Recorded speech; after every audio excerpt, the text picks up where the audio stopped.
दोस्तों, अगर आप वीडियो मिक्सिंग सीख कर नाम और पैसा कमाना चाहते हैं तो फिर ये चैनल आपके लिए ही है। नमस्कार दोस्तों, स्वागत है आप सभी लोगों का हमारे YouTube channel play edit solution में। इस चैनल पे मिलता है आपको सोल्यूशन के साथ साथ विश्वास भी। तो आशा करता हूँ कि आप सभी लोग अच्छे होंगे और मैं भी ठीक हूँ। दोस्तों, आपको वीडियो मिक्सिंग से संबंधित कोई भी प्रॉब्लम हो, वो प्रॉब्लम हार्डवेयर से संबंधित हो या फिर सॉफ्टवेयर से संबंधित, आप मुझे व्हाट्सएप या कॉल करिए और सोल्यूशन लीजिए। ये सब बताने के पीछे का कारण यह है कि आपके अंदर और सारा नॉलेज इकट्ठा हो जाए, आपके अंदर इतना सारा जानकारी भर जाए कि कभी अगर किसी मोड़ पे जाकर के आप खड़े हो, किसी ने आपसे सवाल दाग दिया, आपसे किसी ने पूछ दिया,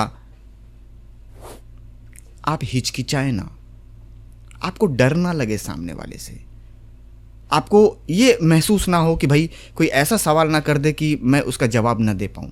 नमस्कार दोस्तों, स्वागत है आप सभी लोगों का एक बार फिर हमारे YouTube channel play edit solution में। और इस वीडियो के पहले आपने एक वीडियो देखी होगी, H264 के विषय में मैंने कंप्लीट जानकारी दी थी कि आज के तारीख में जो वीडियो एक्सपोर्ट करके जितने भी मेरे एडिटर बंधु हैं जो अपने कस्टमर्स को देते हैं, ज़्यादातर H264 में ही लोग दे रहे हैं। लेकिन जैसा कि मैंने पिछले वीडियो में आप लोगों को बताया था कि कुछ लोगों की शिकायतें मिलती हैं, जो फोटोग्राफ़र हैं उनकी शिकायत रहती हैं अपने एडिटर से कि सर जो फॉर्मेट आपने निकाल करके दिया है H264, वो मेरे कस्टमर के टीवी में प्ले नहीं हो रहा है। कंप्यूटर या लैपटॉप में चल तो रहा है पर टीवी में नहीं प्ले हो रहा है। टीवी में प्ले करने के लिए आप मुझे MPEG फाइल बना करके दीजिए और MPEG फाइल आसानी से लगभग ज़्यादातर टीवी में प्ले हो ही जाते हैं। अब वहाँ पे एक शिकायत और भी उनकी रहती है कि H264 के मुकाबले जो MPEG फाइल है उसकी जो क्वालिटी है वो थोड़ी सी डल रहती है, यानी कि पिक्चर क्वालिटी उतनी शानदार नहीं होती है जितना कि H264 में है। तो आज की वीडियो हम इसी टॉपिक पे बना करके आपको बताने वाले हैं कि MPEG में हम किस तरीके की सेटिंग को करके जब हम एक्सपोर्ट करेंगे तो मेरी जो पिक्चर क्वालिटी है वो ज़्यादा बेहतर दिखाई देगी। इस विषय में हम आज इस वीडियो में कंप्लीट पूरा बेहतर तरीके से सीखने और सिखाने का एक दूसरे को प्रयास करेंगे। देर ना करते हुए दोस्तों हम सीधा अपने डेस्कटॉप पे आएंगे और मैं आपको दिखाना चाहूँगा कि EDS में किस तरीके से आप उस फाइल को एक्सपोर्ट करेंगे, उसकी सेटिंग क्या रहेगी और उस सेटिंग के क्या क्या प्रभाव पड़ेंगे। GB बढ़ानी हो तो हम क्या चेंज करेंगे, और अगर क्वालिटी इम्प्रूव करनी है, क्वालिटी बढ़ानी है तो हम क्या सेटिंग चेंज करेंगे। तो आइए बढ़ते हैं आगे, चलते हैं अपने कंप्यूटर स्क्रीन पे और इस चीज़ को सीखने का प्रयास करते हैं। दोस्तों, ये वही फाइल है जो कि आप पिछली वीडियो में देखा होगा, मैंने उठाया था। इसे हम एक बार उठा करके फिर टाइमलाइन पे हम लगा करके आपको दिखा देते हैं। ये वही वीडियो फाइल है जो मैंने H264 पे पिछली वीडियो में एक्सपोर्ट करके मैंने आप लोगों को दिखाया था, और आज पुनः फिर हम इसी क्लिप के ऊपर बात करने वाले हैं। इसमें करना क्या है दोस्तों, सेटिंग में कि जैसे आप F11 प्रेस करते हैं कीबोर्ड से, तो हमने यहाँ पे प्रेस कर दिया F11 करने के बाद मेरे एक दो प्रीसेट आपको दिखाई दे रहे होंगे। ये प्रीसेट हैं H264 के AVC के। और आज क्योंकि हम बात कर रहे हैं MPEG पे, तो यहाँ पे हम MPEG के ऊपर यहाँ पे सेलेक्ट कर लेंगे। MPEG में आप देखेंगे EDS 10 पे कि आपको यहाँ पे एक ही ऑप्शन दिखाई देगा, MPEG प्रोग्राम स्ट्रीम। इस चीज़ को थोड़ा सा समझ लीजिएगा। अगर आप EDS 7 या EDS 8 चला रहे हैं तो आपको वहाँ पे दो दिखाई देगा, प्रोग्राम स्ट्रीम ही आपको सेलेक्ट करना है। वहाँ पे एक और ऑप्शन आता है प्रोग्राम स्ट्रीम के अलावा एलिमेंट करके, MPEG एलिमेंट करके आता है, तो वो आपको एलिमेंट वाला सेलेक्ट नहीं करना है, आपको सेलेक्ट करना है प्रोग्राम स्ट्रीम। इस चीज़ को आप बेहतर तरीके से अपने दिमाग में बिठा लीजिए, या अगर आपको कहीं पे नोट करना है तो आप नोट कर लीजिए। इस ऑप्शन को सिलेक्ट करने के बाद आपको यहाँ पे ध्यान देना है कि एक्सपोर्ट बिटवीन इन आउट, ये चेक मार्क लगा होना चाहिए। इस चेक मार्क के पीछे का कारण क्या है तो मैं आपको फिर यहाँ पे आज क्लियर कराता हुआ चलूँ कि अगर आपने 3 घंटे की एक वीडियो बनाई, प्रोग्राम पूरा कंप्लीट आपने एडिट किया शादी का, और आप चाहते हैं कि मैं 1-1 घंटे के 3 पार्ट निकालूँ या 1.5 घंटे के 2 पार्ट निकालूँ, आपने इन आउट भी लगा लिया और आपने एक्सपोर्ट लगा दी। अगर ये चेक मार्क जो मैंने अभी आपको बताया है एक्सपोर्ट बिटवीन इन आउट, इस पर अगर चेक मार्क नहीं लगा हुआ है तो बेशक आपने 1 घंटा सेलेक्ट किया है लेकिन ये निकालेगा पूरा कंप्लीट 3 घंटा। और अगर आपने चेक मार्क लगाया है तो जितना आपने सेलेक्ट किया है इन आउट लगा करके उतना ही फाइल ये एक्सपोर्ट करेगा। तो ये आपको एकदम ध्यान देना है, ये चेक मार्क लगा होना चाहिए। और यहाँ पे आप सेलेक्ट करेंगे एक्सपोर्ट, एक्सपोर्ट पे क्लिक करेंगे यहाँ पे आपको दूसरा विंडो यहाँ पे खुला हुआ फिर से दिखाई देगा। यहाँ पे आपको दिखाई देगा करंट सेटिंग, ठीक है, इसको नहीं छेड़ना है। यहाँ पे फिर आ जाती है आपको जो क्वालिटी है उसका स्पीड का, तो यहाँ पे क्वालिटी स्पीड में आपको यहाँ पे जो डिफ़ॉल्ट है वो नॉर्मल यहाँ पे आपको शो करेगा। अगर आप और बेहतर क्वालिटी चाहते हैं कि पिक्चर बहुत ही ज़्यादा क्लियर चले, यानी कि H264 में जो हमारी क्वालिटी आती है पिक्चर की वो आए, तो यहाँ पे आपको सिलेक्ट करना है फाइन, ठीक है। और चाहते हैं कि और बेहतर आए, यानी कि फाइन के बाद एक और ऑप्शन आपको यहाँ पे दिखाई दे रहा होगा सुपर फाइन, तो बेझिझक आप सुपर फाइन भी सिलेक्ट कर सकते हैं। सुपर फाइन पे फाइन के मुकाबले ज़्यादा बेहतर आउटपुट मिलेगी सुपर फाइन पे, लेकिन यहाँ पे जो फाइल आपको एक्सपोर्ट करने में, जैसे कि ये मान लेते हैं कि 1 घंटे का रेंडर अगर आपका 10 मिनट लगता था, तो जब आप नॉर्मल से सुपर फाइन पे आ जाएंगे तो वो रेंडर टाइम आपकी बढ़ जाएगी और 1 घंटे का रेंडर तकरीबन 12 मिनट के आसपास आपका चला जाएगा। तो ये आपको थोड़ा सा ध्यान देना है। यहाँ पे सुपर फाइन सेलेक्ट करने पे टाइम थोड़ी सी बढ़ेगी। अब यहाँ पे आ जाता है आपका एवरेज BPS, तो यहाँ पे आप देख पा रहे होंगे ये आपका 15 मिलियन सेलेक्ट है, यानी कि 15 लाख सेलेक्ट है यहाँ पे। अब जैसे कि इसका एक सीधा फंडामेंटल है कि 1 घंटे का रेंडर अगर आप इस सेटिंग पे निकालते हैं तो तकरीबन 7 GB के आसपास का फाइल आपका तैयार होगा। बड़े ध्यान से समझिएगा, 1 घंटे का रेंडर 15 M पे निकालते हैं, जो सेटिंग करंट में भी जो सेटिंग आपने करंट में भी देखा है, तो 1 घंटे का रेंडर आपका 7 मिनट का फाइल निकालेगा। अब अगर आप ये चाहते हैं कि मैं इसकी GB बढ़ाऊँ, तो यहाँ पे मैं आपको बता दूँ कि ये 15 की जगह आप 25 MB कर सकते हैं, 35 भी आप कर सकते हैं, 50 भी कर सकते हैं। तो ये 15 के ऊपर आप जितना जाएंगे, क्वालिटी नहीं, आपकी सिर्फ GB बढ़ेगी। क्वालिटी कहाँ से बढ़ती है?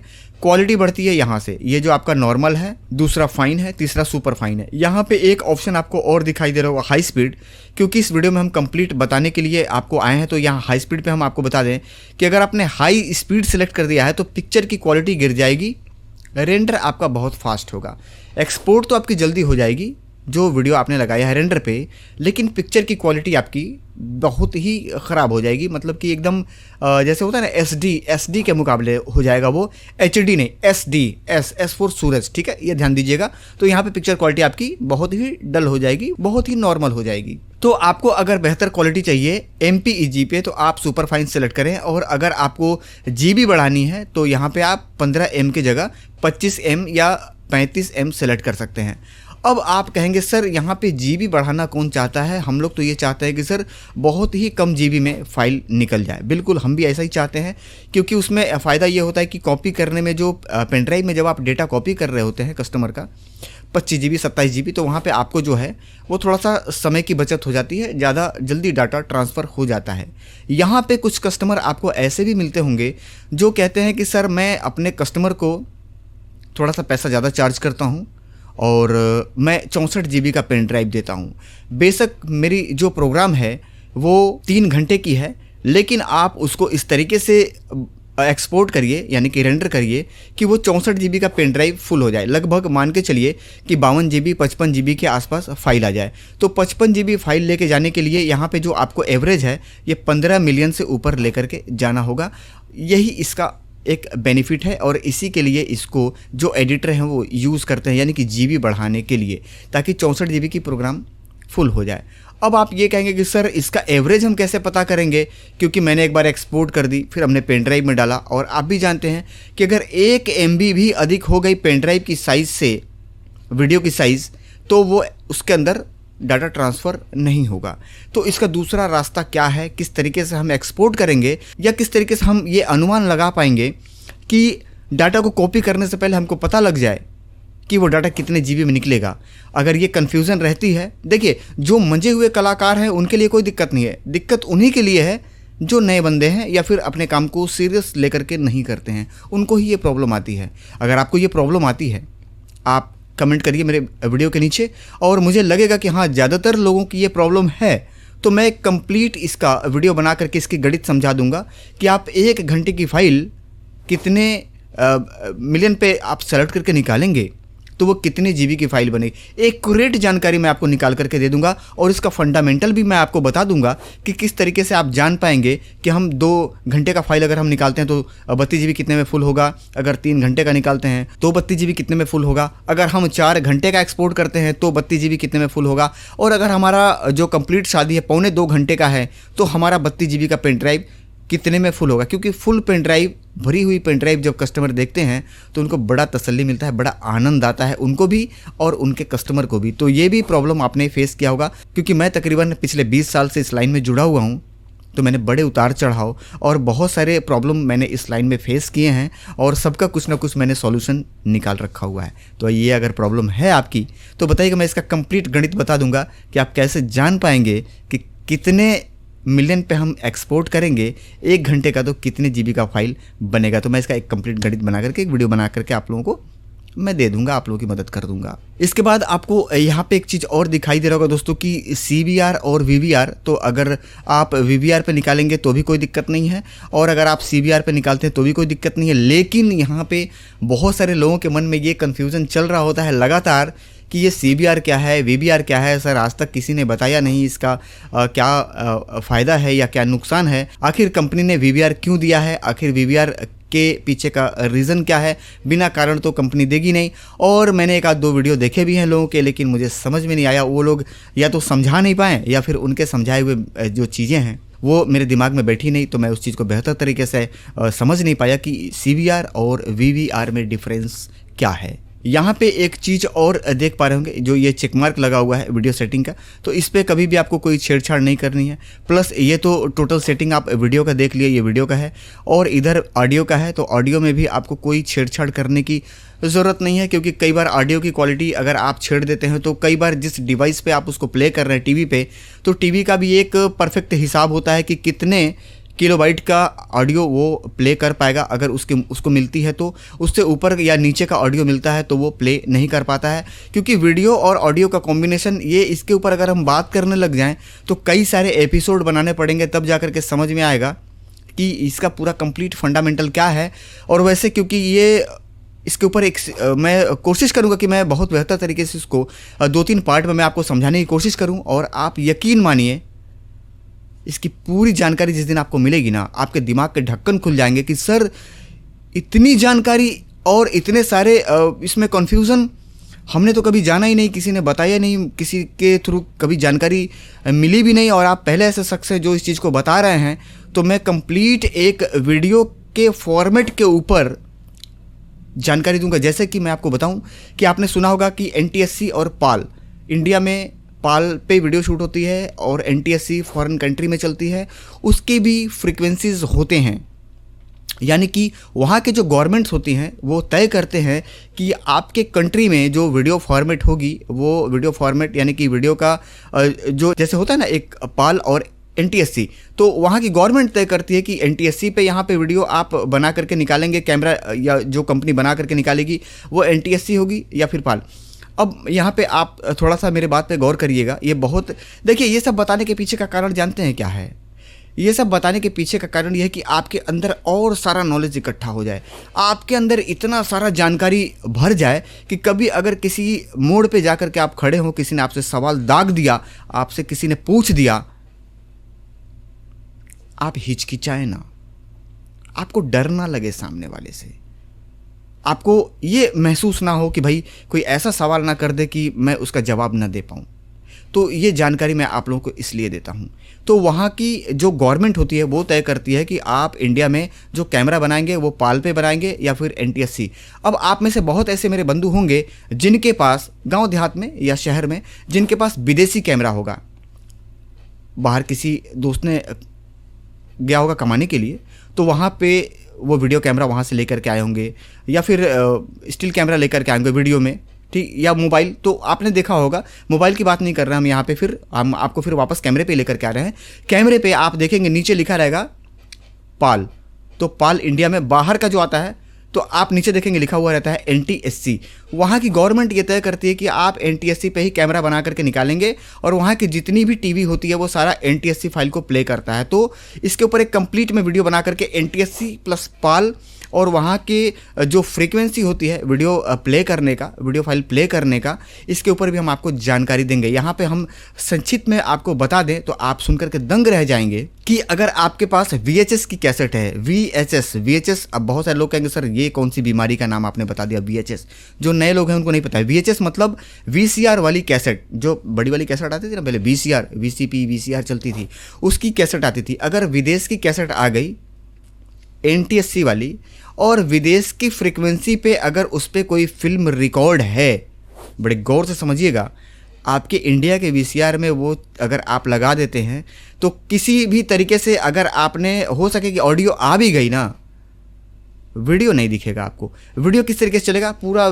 झिलमिलाहट आएगी, आपको लगेगा कि जैसे हेड गंदा है, लेकिन वो हेड नहीं गंदा रहता है। वहाँ की जो फ्रीक्वेंसी है वो अलग होती है वीडियो फाइल की, और आप जिस VCR में चला रहे हैं उस VCR की फ्रीक्वेंसी अलग होती है। यानी कि जो वहाँ की रिकॉर्डिंग है उसके मेगाहर्ट्ज और किलोहर्ट्ज जिस पे वो रिकॉर्ड किया गया है उसकी फ्रीक्वेंसी को ये VCR पढ़ने में असमर्थ है, यानी कि आउट ऑफ रेंज है इसके लिए। इसीलिए उस वीडियो फाइल को ये प्ले तो कर देता है, मतलब पढ़ नहीं पाता है, वीडियो आपको डिस्प्ले पे शो नहीं करेगी। ऑडियो मैच कर गया तो ऑडियो आ जाएगा लेकिन वीडियो नहीं आएगा। ऐसा मैंने देखा है, तब मैं बता रहा हूँ, ऐसे हवाई वाली बात मैं नहीं करता, मैंने देखा है, मैंने इस चीज़ को फेस किया है।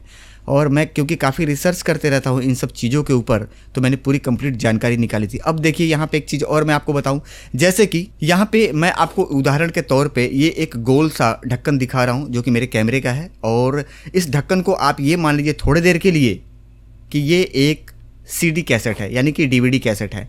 आपको क्या लगता है कि DVD कैसेट के ऊपर क्या क्या डाटा रिकॉर्ड होती है? एक अनुमान, आप कहेंगे सर फिल्म रिकॉर्ड होती है। मैं बताता हूँ उस कैसेट पे क्या क्या किस किस तरीके का रिकॉर्डिंग रहता है, पूरा समझ लीजिए। मैंने इसके विषय में पढ़ रखा हुआ है और मैंने काफ़ी रिसर्च कर रखे हुए हैं।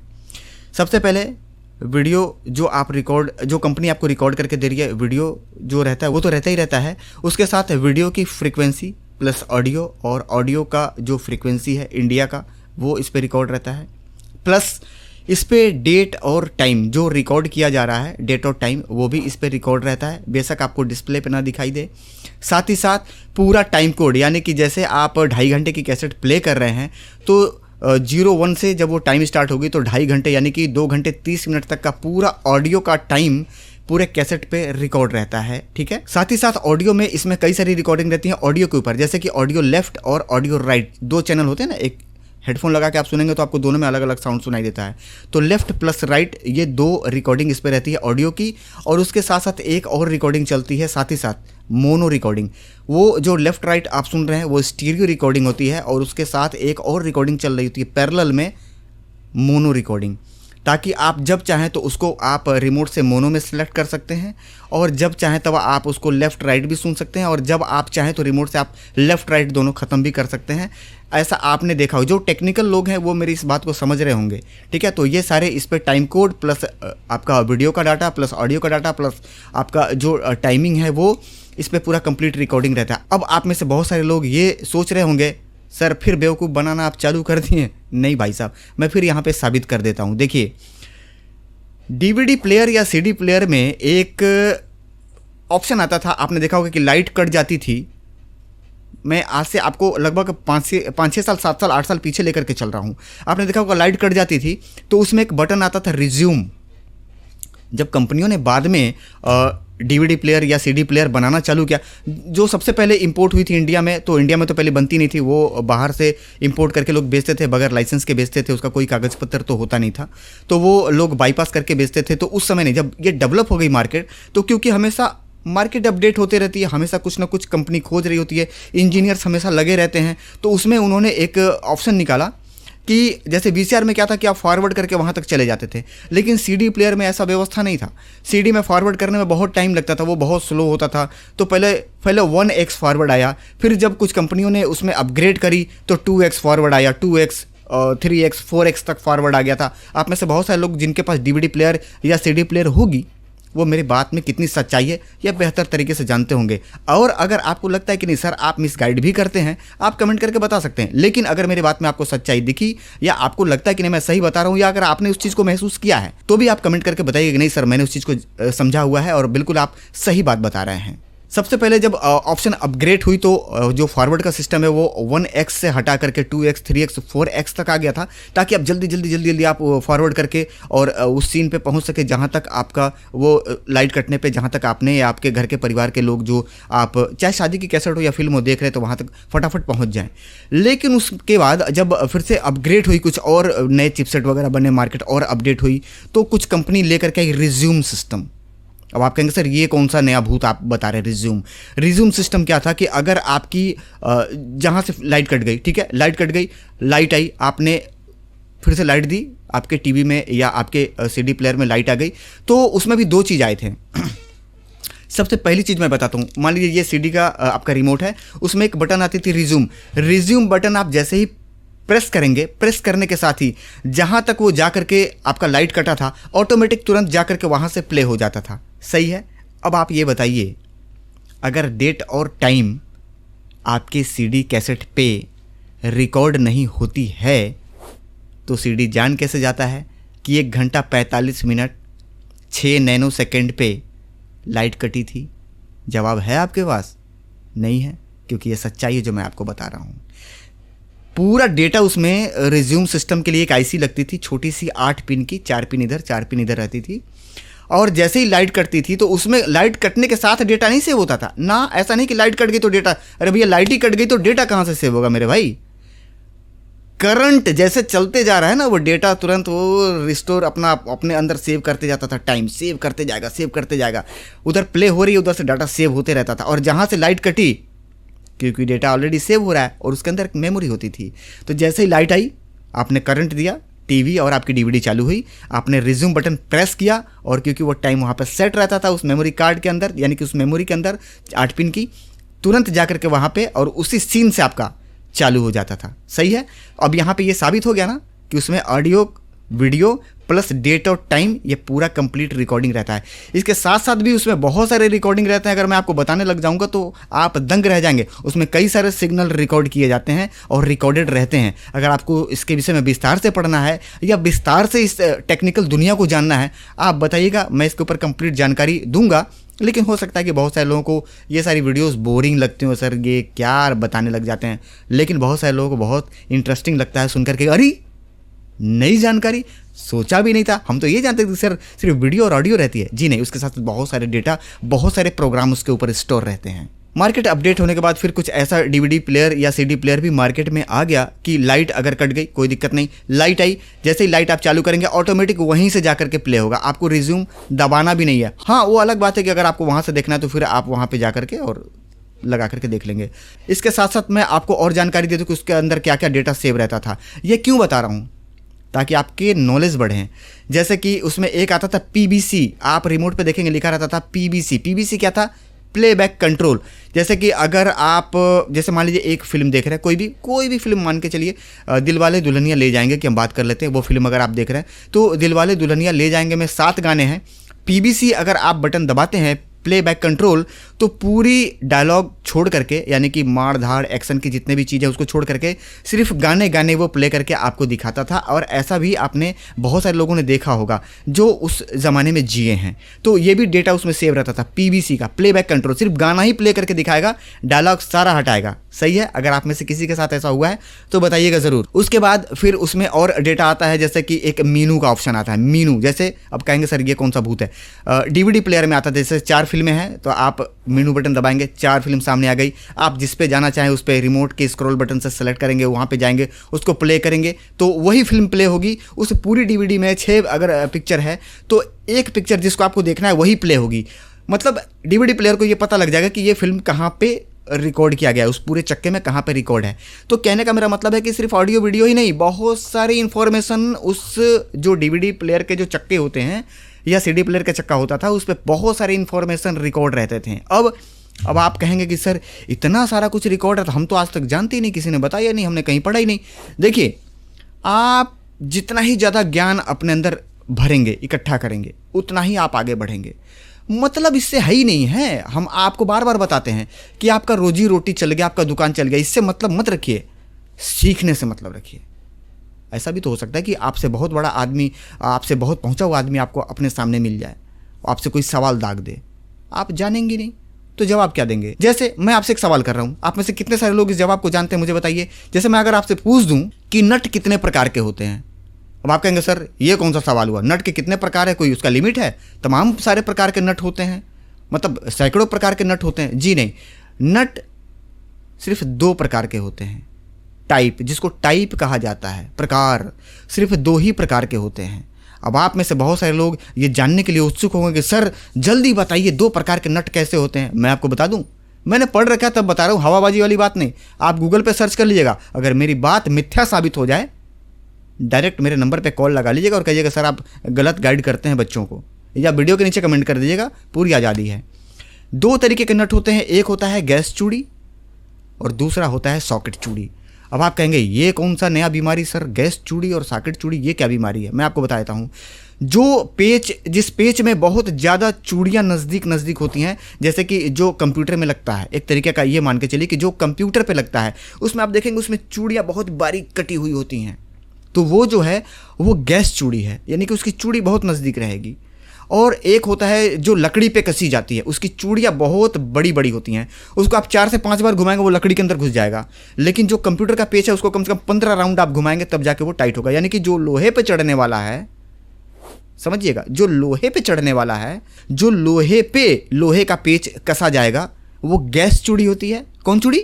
गैस चूड़ी। और जो लकड़ियों पे कसा जाएगा वो सॉकेट चूड़ी होती है। बस नट के 2 ही प्रकार होते हैं। साइज़ बहुत हो सकते हैं, 50 मॉडल हो सकते हैं, 50 तरीके का हो सकता है, लेकिन जो चूड़ी होती है ना, चूड़ी 2 ही टाइप की होती है भाई साहब, गैस चूड़ी और सॉकेट चूड़ी। अब बात रह गई ऊपर से जो आप होल्डर लगाते हैं या स्क्रू ड्राइवर लगाते हैं, उसके टाइप बहुत सारे हो सकते हैं।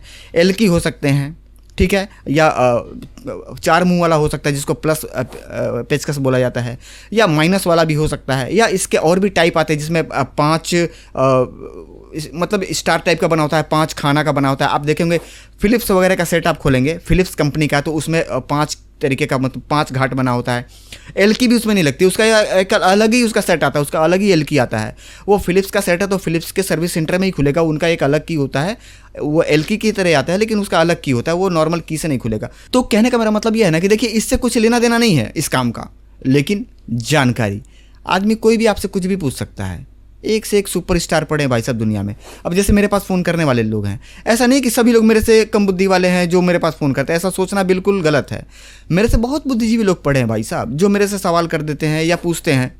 तो मेरे पास कम से कम कंप्लीट नॉलेज होना चाहिए, क्योंकि जब मुझे खुद ही नहीं पता रहेगा, क्या मेरे को खुद ही नहीं पता है तो मैं आपको क्या बताऊंगा। तो सबसे ज़्यादा ज़रूरी है कि मैं खुद अपने आप को अपडेट करता रहूं, अपने आप को सिखाता रहूं, ठीक है। और इसके लिए पढ़ना ज़रूरी है, या किसी अच्छे जो यूट्यूबर हैं उनको फॉलो करना ज़रूरी है, चाहे वो हिंदी चैनल हो, इंग्लिश चैनल हो। और इसके लिए भैया लगता है टाइम, आपको टाइम निकालना पड़ेगा सीखने के लिए, अपने ऊपर टाइम खर्च करना पड़ेगा, अपने ऊपर पैसा खर्च करना पड़ेगा, अपने टाइम को बचा करके, जो आपका मिक्सिंग का टाइम है, अपना घर का टाइम है, बीवी बच्चे को देने का जो टाइम है, समाज को जो देने का टाइम है, उस टाइम को वहाँ खर्च करने के अलावा कुछ समय आपको बचाना पड़ेगा, जो कि आपको अपने स्किल को बढ़ाने में, सीखने में आपको लगाना पड़ेगा, तभी आप ज्ञान अर्जित कर पाएंगे। और मैं आपको बार बार बोलता हूँ कि जितना भी मैंने सीखा है, ऐसा नहीं कि मुझे कहीं से सपना आता है और मैं आप लोगों को बताता हूँ, नहीं, मैं भी सीखता हूँ, रोज़ किताबें पढ़ता हूँ, रोज़ गूगल पे पढ़ता हूँ, और मैं भी कहीं ना कहीं से सीखता ही हूँ। और सीखते सीखते आज यहाँ तक पहुँच गया, और आज भगवान की कृपा से थोड़ी सी नॉलेज है तो मैं आप लोगों से शेयर भी करता हूँ। आप में से बहुत सारे मेरे बंधु होंगे जो मेरे से उम्र में बड़े होंगे, बड़े भाई की तरह। बहुत ऐसे बच्चे होंगे जो मेरे बच्चों के उम्र के हैं और मेरे छोटे भाई की तरह हैं। तो मैं हमेशा प्रयासरत रहता हूं कि मैं आप लोगों को अपना कीमती समय निकाल करके आकर के यूट्यूब पे कुछ बताऊं और कुछ सिखाऊं, ताकि आप भी अपने जीवन में कुछ कर सकें। और कैमरे के विषय में बेहतर जानकारी, और अगर आपको चाहिए पाल और NTSC के विषय में, फ्रेम के ऊपर 25 फ्रेम, 50 फ्रेम वगैरह वगैरह बहुत सारे फ्रेम EDS में आप देखते होंगे, उन सब के पीछे का कारण क्या है, क्यों आखिर कंपनी देती है, अगर देती है तो उसका यूज़ क्यों नहीं हम कर पाते हैं, अगर उसका यूज़ है तो वो कौन लोग हैं जो उसका यूज़ कर पाते हैं, ये भी अगर आपको जानना है डीप से, उससे देखिए आपको कोई मतलब नहीं होने वाला है। लेकिन अगर सीखना चाहते हैं आप बताइएगा, मैं कंप्लीट एक वीडियो बना करके उसके ऊपर बताऊँगा। और क्योंकि अभी वीडियो फॉर्मेट के ऊपर मैं कोशिश करूंगा कि कुछ और डीप नॉलेज आप लोगों को अवेलेबल कराऊं, उपलब्ध कराऊं, इसके ऊपर मैं एक और वीडियो बना करके कुछ और डीपली जानकारी मैं आप लोगों को बताने का प्रयास करूंगा। प्लस CVR और VVR जो कि मैंने अभी पीछे छोड़ा है, उसको भी मैं पूरा कंप्लीट आप लोगों को बताना चाहूँगा कि CBR प्लस VBR ये दोनों में क्या डिफरेंस है। फिलहाल जाते जाते मैं एक बार फिर वापस यहाँ पे डेस्कटॉप पे आ चुका हूँ और एक्सपोर्ट करके मैं आप लोगों को दिखा देता हूँ। तो मैं यहाँ पे सेलेक्ट करूँगा F11 प्रेस करने के बाद मैं चला आऊँगा अपने यहाँ पे लेफ्ट साइड में MPEG सेलेक्ट कर लूँगा। अगर आप EDS का दूसरा कोई वर्जन चलाते हैं तो वो उसमें 2 ऑप्शन आपको मिलेगा। सेलेक्ट यही करना है MPEG प्रोग्राम स्ट्रीम, क्योंकि मैं चलाता हूँ EDS 10 ओरिजिनल लाइसेंस वर्जन। तो यहाँ पे आपको ये एक ही ऑप्शन देखने को मिलेगा, ये चेक मार्क लगा होना चाहिए। और यहाँ पे एक और देख पा रहे होंगे ये इनेबल कन्वर्जन, तो इस पर आपका चेक मार्क अगर है तो आप हटा दीजिएगा। और यहाँ पे आप देख पा रहे होंगे एक और ऑप्शन है यहाँ पे डिस्प्ले टाइम कोड। तो अगर आप डिस्प्ले टाइम कोड लगा देंगे तो आप जो फाइल एक्सपोर्ट करेंगे उसमें आपको ऊपर डेट और टाइम शो करने लग जाएगा। तो ये गलती मत करिएगा, कई बार लोग इस चेक मार्क को लगा देते हैं बगैर समझे बूझे, तो ये नहीं लगाना है। प्लस यहाँ पे आपको ये सेटिंग सेम ऐसी रहेगी, ऐसा समझ लीजिए। और यहाँ पे कुछ भी आपको किसी भी तरीके का कोई भी छेड़छाड़ नहीं करना है। यहाँ पे करना है आपको एक्सपोर्ट, और एक्सपोर्ट करने के बाद आपको आ जाना है डेस्कटॉप पे। डेस्कटॉप पे आने के बाद ये फाइल का नाम हम दे देंगे, यहाँ पे हम सेलेक्ट कर लेंगे सुपर फाइन, और यहाँ पे हम ये 15 लाख का जो हमारा सेटिंग है बस सेम यही रखेंगे। और यहाँ पे हम कर देंगे इसको सेव बटन पे हम यहाँ पे क्लिक करेंगे और हमारा यहाँ पे इसका रेंडर चालू हो जाएगा। क्योंकि ये EDS 10 है लाइसेंस वर्जन, तो यहाँ पे ये जॉब मॉनिटर में ही हमको एक्सपोर्टिंग यहाँ पे दिखाएगा। जैसा कि आप सामने देख पा रहे होंगे एक्सपोर्ट हो चुका है। अब हम मिनिमाइज करके चले जाएंगे डेस्कटॉप पे, और डेस्कटॉप पे ये वो हमारा फाइल है जो हमने अभी रेंडर किया हुआ है। चलिए इसे हम प्ले करके एक बार देख लेते हैं कि पिक्चर क्वालिटी क्या है। तो यहाँ पे हम प्लेयर चेंज कर लेंगे और प्लेयर को चेंज करके इसे हम डबल क्लिक की मदद से प्ले करके देख लेंगे। यहाँ पे आप देख पा रहे होंगे पिक्चर क्वालिटी आपको बिल्कुल H264 की तरह ही दिखाई देगी, इसमें कहीं से कोई भी संदेह वाली बात नहीं है। तो दोस्तों उम्मीद करता हूँ कि आज की वीडियो से ज़रूर कुछ ना कुछ आपने सीखा होगा, और अगर आपको लगता है कि इस वीडियो की काफ़ी सारे लोगों को ज़रूरत है तो देर ना करते हुए अपने व्हाट्सएप ग्रुप में शेयर कर दीजिएगा, और आप में से बहुत सारे लोग शेयर करते भी हैं। बाद बाकी अगर आपको किसी भी तरीके का कोई प्रॉब्लम आता है EDS पे काम करते हुए, आप मुझे इस वीडियो के नीचे कमेंट करके बताइए। मैं कंप्लीट बहुत ही शानदार तरीके से उसके ऊपर पूरी डीप में आपको जानकारी वीडियो बना करके दे दूंगा, ताकि भविष्य में आपको उसके ऊपर कभी भी किसी भी दूसरे वीडियो को देखने का लोड ना पड़े दिमाग पे, और कभी भी उस चीज़ के विषय में फिर आपको कभी कोई परेशानी फेस ना करना पड़े। जाते जाते दोस्तों मैं आप लोगों को बताना चाहूँगा कि वीडियो एडिटिंग का काम अगर आप भी स्टार्ट करना चाहते हैं तो मेरे पास वीडियो एडिटिंग के लिए PC बना करके पूरे भारत में पार्सल से भेजा जाता है। आप घर बैठे मंगवा सकते हैं और घर बैठे आप वीडियो एडिटिंग का काम स्टार्ट कर सकते हैं। बाद बाकी अगर आप ये चाहते हैं कि सर मैं आपसे मिलना चाहता हूँ, मैं आपके पास आना चाहता हूँ, बहुत अच्छी बात है, आप आ जाइए। आ करके अपने सामने PC बनवा करके ट्रेनिंग लेकर के भी यहाँ से आप जा सकते हैं। बाद बाकी अगर आपके पास पहले से ऑलरेडी कंप्यूटर है और अगर आप चाहते हैं कि 2024 का बिल्कुल लेटेस्ट डेटा आप खरीद करके उस पर वीडियो एडिटिंग करना चाहते हैं, तो आप मुझे कॉल या व्हाट्सअप करके पूरी जानकारी ले सकते हैं और घर बैठे आप डेटा मंगवा सकते हैं। साथ ही साथ उसके आपको ट्रेनिंग की वीडियो भी मिल जाएगी, जिसको देख करके आप बहुत ही कम समय में अपने आप को एक बेहतर वीडियो एडिटर बना सकते हैं। उम्मीद करता हूं दोस्तों कि मैं कंप्लीट जानकारी आप लोगों को दे चुका हूं। इसके बाद भी अगर कुछ जानना या पूछना है वीडियो के नीचे कमेंट कर दीजिएगा। मिलेंगे अगले वीडियो में किसी नई जानकारी के साथ या फिर किसी नए ट्यूटोरियल के साथ। तब तक के लिए आप सभी लोगों को प्यार भरा नमस्कार। जय हिंद दोस्तों।